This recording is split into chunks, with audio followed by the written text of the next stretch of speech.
Kalau benar-benar ingin anda sukses dunia akhirat, harus kita percaya sepenuhnya takdir. Kuncinya di situ. Percaya sepenuhnya takdir.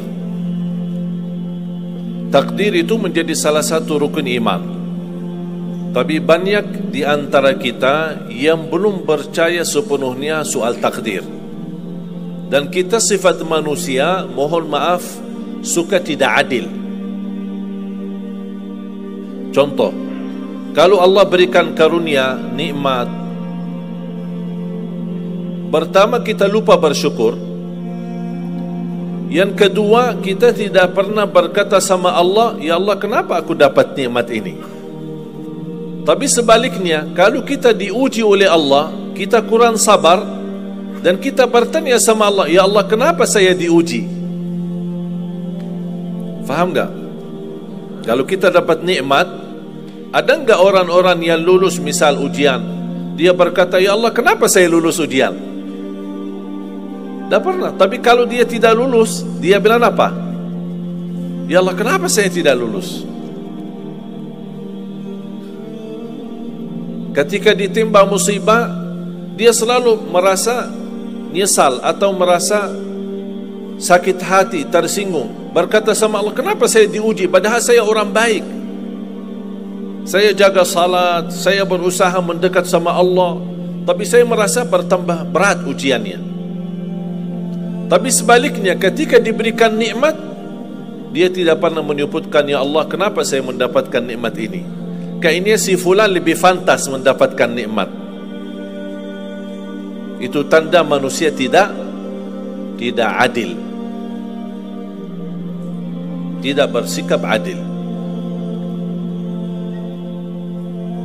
Makanya subhanallah, semakin anda mantap imannya terhadap takdir, semakin hidupmu jadi nikmat. Saya kasih contoh. Tidak ada persoalan masalah takdir baik. Itu bukan masalah bagi kita. Justru kita bertambah senang kalau kita mendapatkan takdir yang baik. Tapi yang menjadi persoalan bermasalah bagi kita adalah takdir buruk.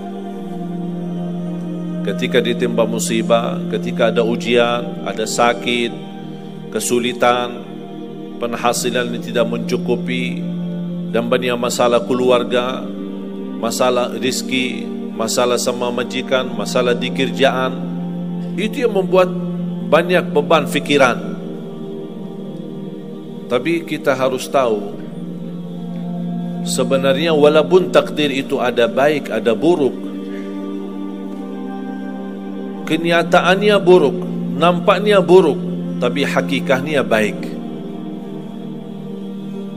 Hakikahnya baik. Tapi kapan kita bisa tahu takdir yang buruk ini bisa menjadi baik bagi kita? Belum tentu sesaat terjadi ujian itu. Bisa jadi belakangan, bahkan bisa menjadi sekian lama baru kita tahu dan sadar ternyata takdir itu baik bagi kita. Sebenarnya kalau kita tahu rahasia takdir, apapun yang akan terjadi, kita tidak ada kekhawatiran. Karena kita tahu sesudah ujian ini pasti ada sesuatu kebaikan. Dan yakini Bapak Ibu, Allah subhanahu wa ta'ala maha baik. Allah tidak senang menyusahkan hambanya.